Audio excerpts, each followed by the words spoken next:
सुशांत सिंह राजपूत को गए हुए 4 हफ्ते होने वाले हैं और अब इस केस ने एक नया मोड़ ले लिया है। इस केस में नई कड़ियाँ और नई चीज़ें जुड़कर सामने आ रही हैं। संजय लीला भंसाली को पुलिस ने पूछताछ के लिए अपने पास बुलाया था, लेकिन ये सब चीज़ें सिर्फ एक दिखावा है और कुछ भी नहीं है, क्योंकि हम सबको पता है कि संजय लीला भंसाली का इन सब चीज़ों से कोई भी कनेक्शन है ही नहीं।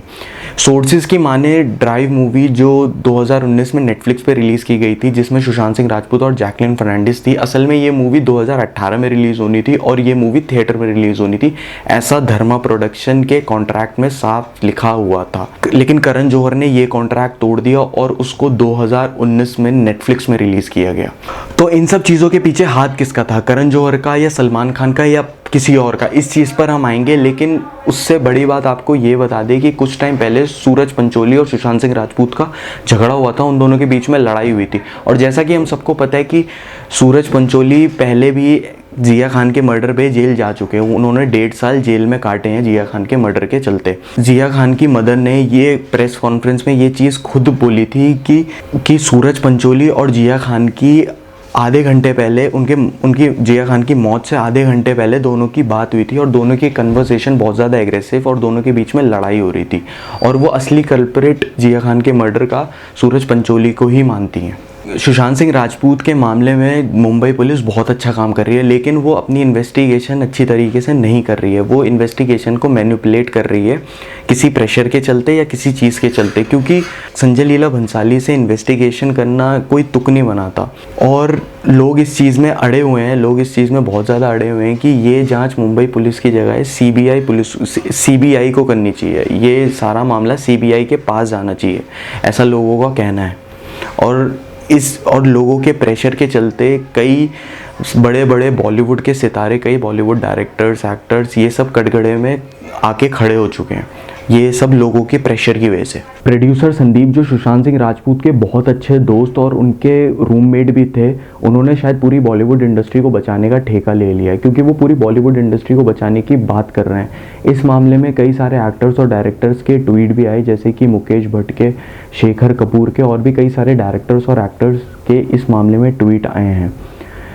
हालत ये हो गई है, लोगों का प्रेशर इतना ज़्यादा है कि अब हमें कुछ दिनों में बॉलीवुड के कई सारे सितारे और कई सारे एक्टर डायरेक्टर हमें कोर्ट कचहरियों के चक्कर लगाते हुए दिखेंगे और ऐसा 100% पॉसिबल है, क्योंकि लोगों ने इतना ज़्यादा प्रेशर कर दिया है इस मामले में। क्योंकि लोग भी ये समझ चुके हैं कि ये जो चीज़ हो रही है, जो सुशांत सिंह राजपूत का जो केस हो रहा है, उसमें बहुत सारी चीज़ें छुपाई जा रही है और बहुत सारी चीज़ें बताई नहीं जा रही है और कई सारे लोगों के नाम इस चीज़ में छुपाए जा रहे हैं। इस केस को पूरी तरीके से भटकाने की कोशिश करी जा रही है। बता दें कि रेहा चक्रवर्ती और सुशांत सिंह राजपूत के बीच में नज़दीकियां थी, क्योंकि रेहा चक्रवर्ती सुशांत सिंह राजपूत की 2 कंपनीज में डायरेक्टर थी और रेहा का भाई सुशांत की एक कंपनी में असिस्टेंट डायरेक्टर था। और जो सुशांत सिंह राजपूत ने अपार्टमेंट ले रखा था, उसमें भी रेहा चक्रवर्ती का आधा हिस्सा था। उन दोनों ने साथ मिलकर वो अपार्टमेंट लिया हुआ था, क्योंकि अपार्टमेंट के कागज़ में रेहा चक्रवर्ती का भी नाम था सुशांत सिंह राजपूत के साथ साथ। और सबसे बड़ी बात यहाँ पे ये आती है कि रेहा चक्रवर्ती के मेंटोर जो थे वो थे महेश भट्ट। इसके अलावा महेश भट्ट उनके मेंटोर थे, ऐसा रेहा चक्रवर्ती ने अपने एक इंटरव्यू में खुद बताया था। और हम सबको पता है कि महेश भट्ट किस तरह के इंसान है। जो आदमी अपनी बेटी पूजा भट्ट के लिए ये चीज़ बोल सकता है कि अगर ये मेरी बेटी नहीं होती तो मैं इससे शादी कर लेता, इस चीज़ से हम जज कर सकते हैं वो किस टाइप के इंसान थे। सोर्सेज की माने तो महेश भट्ट ने रेहा को कई बार ऐसा बोला है कि सुशांत सिंह राजपूत से दूर हो जाओ, वो ड्रग्स वगैरह करता है, वो नशे वगैरह करता है। लेकिन मज़े की बात यहाँ पर ये है कि जब सुशांत सिंह राजपूत ने सुसाइड किया या मर्डर जो भी हुआ, उसके बाद जब उनके रूम की इन्वेस्टिगेशन हुई तो वहाँ पे किसी भी तरह की ना कोई गोलियाँ, ना कोई सिरिंजेस, किसी भी तरह की कोई भी नशे की पदार्थ नहीं मिली। तो इसका मतलब साफ है कि महेश भट्ट सिर्फ और सिर्फ रेहा को भड़काने की कोशिश कर रहे थे और कुछ करने की कोशिश नहीं कर रहे थे। और सबसे बड़ी बात यहाँ पर यह है कि जो लोग ये बोल रहे हैं कि सुशांत सिंह राजपूत को डिप्रेशन था, ऐसा कुछ भी नहीं था। क्योंकि अगर कोई बंदा डिप्रेशन में होता है तो वो कभी भी मार्केट नहीं जाता, मार्केट से जूस लेने नहीं जाता, जूस वो सुबह पीता नहीं और एक्सरसाइज नहीं करता। और अपने डेली रूटीन में जिस तरह के सुशांत सिंह राजपूत अपने डेली रूटीन में थे, वैसा कोई भी सिम्टम नहीं था कि उन्हें डिप्रेशन था। क्योंकि सबको पता है कि डिप्रेशन में हालत क्या से क्या हो जाती है, बंदा अपने कमरे से नहीं निकलता। और जिस दिन सुशांत सिंह राजपूत की डेथ हुई उस दिन सुबह ही सुशांत सिंह राजपूत बाहर गए थे, अपने घर से बाहर लोगों ने उन्हें देखा था, लोगों ने ये चीज़ बताई है कि हाँ हमने सुशांत सिंह राजपूत को सुबह बाहर निकलते हुए देखा था। और वो वापस घर भी आए थे। सुबह उन्होंने जूस वगैरह पिया, उसके बाद अपना डेली रूटीन, उसके बाद फिर 12 बजे जाके उन्होंने अपने कमरे में कुंडी लगा ली। उसके बाद हम सबको पता ही है क्या हुआ। हैरानी की बात यहाँ पर यह है कि उनकी मौत से पहले उनका जब मोबाइल चेक हुआ तो उसमें सुशांत सिंह राजपूत ने अपने बारे में ही सर्च कर रखा था। अब कोई अपने बारे में क्यों सर्च करेगा, ऐसा पता नहीं क्यों उन्होंने किया, ऐसा कुछ समझ नहीं आ रहा है और पुलिस इस चीज़ में इन्वेस्टिगेट कर रही है। सुशांत सिंह राजपूत के केस को कई ज़्यादा कॉम्प्लिकेटेड और मैनिपुलेटिव बनाया जा रहा है। बॉलीवुड इंडस्ट्री हम सबको बहुत ही अच्छी लगती है, दूर से बहुत ही चमचमाती हुई दुनिया लगती है बॉलीवुड इंडस्ट्री, कि एक बार इस इंडस्ट्री में घुस गए तो लाइफ सेट है। लेकिन ऐसा बिल्कुल भी नहीं है। बॉलीवुड इंडस्ट्री जितनी ज़्यादा बाहर से अच्छी और चमकदार लगती है उतनी ज़्यादा ही अंदर से डार्क और डरावनी है। क्योंकि ऐसे कई सारे कास्टिंग काउच और मनी लॉन्ड्री और कई सारे ऐसे केसेस हैं जिसमें हमें पता लगता है कि बॉलीवुड इंडस्ट्री बिल्कुल भी अच्छी नहीं है।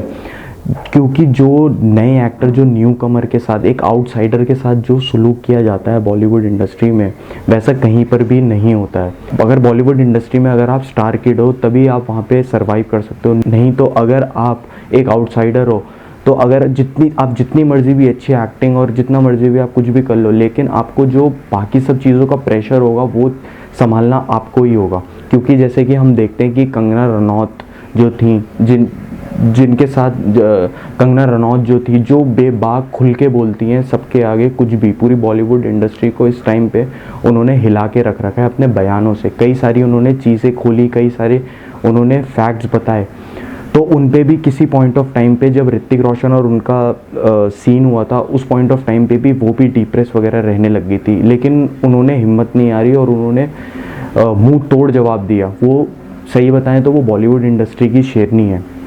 तो बॉलीवुड इंडस्ट्री में सरवाइव करना it's not easy. Bollywood industry में हमने कई सारी चीज़ें, कास्टिंग काउच, मनी लॉन्ड्री जैसी कई सारे पता नहीं कितने ज़्यादा केसेस हो चुके हैं आज तक। और बॉलीवुड इंडस्ट्री के कई सारे स्टार्स और डायरेक्टर्स हमें कई बार दाऊद इब्राहिम के साथ भी दिख चुके हैं। तो इन सब चीज़ों से ही हम जज कर सकते हैं कि ये इंडस्ट्री कितनी ज़्यादा डार्क है। मनी लॉन्ड्री होती है ब्लैक मनी को वाइट मनी में कन्वर्ट करना। तो ये सब चीज़ें बॉलीवुड इंडस्ट्री में एक आम बात है। जब छिछोरे जैसी super duper hit classic cult movie 200 crore भी नहीं कमा पाती, और वहीं भाई की, सलमान भाई की रेस 3 250 300 करोड़ बड़े आराम से कमा देती है। तो यहाँ पे शायद फिर गलती हमारी भी कुछ है। हमें पूरी तरीके से बॉलीवुड को बॉयकॉट करना पड़ेगा जब तक वो हमें रियल और अच्छा टैलेंट नहीं दिखाते हैं। जब तक हम स्टार किड्स को, जो यूजलेस स्टार किड्स हैं, हम उनको सपोर्ट करते रहेंगे, तब तक ये बॉलीवुड इंडस्ट्री बिल्कुल भी अच्छी नहीं बन सकती। और आज सुशांत सिंह राजपूत का केस है, ऐसे कई सारे केसेस और हमें इन फ्यूचर देखने को मिलेंगे। तो ये हमारी जिम्मेदारी होनी चाहिए कि हमें तुम्बाद जैसी, मसान जैसी, अलीगढ़ जैसी मूवीज़ को सपोर्ट करना चाहिए, ना कि रेस 3, जुड़वा 2, इन सब मूवीज़ को हमें बॉयकॉट करना चाहिए। और आगे बहुत सारी ऐसी मूवीज़ आने वाली है, जिसमें वो हमारे ऊपर है कि हमें अपने फेवरेट हीरो हीरोइन की मूवी देखनी है या फिर हमें एक अंडररेटेड अच्छे टैलेंटेड एक्टर की मूवी देखनी है। अब वो चॉइस हमारे ऊपर है। सुशांत सिंह राजपूत की डेथ के बाद हमने कई सारी फ़ोटोज़, वीडियोज़, स्टेटसेस और ना जाने क्या क्या हमने अपनी सोशल मीडिया में शेयर किया, उनको ट्रिब्यूट देने के लिए, उनको याद करने के लिए, उनकी याद में हमने ये सब किया। और हमने ये बता दिया कि आज भी वो हमारे दिल में ज़िंदा है।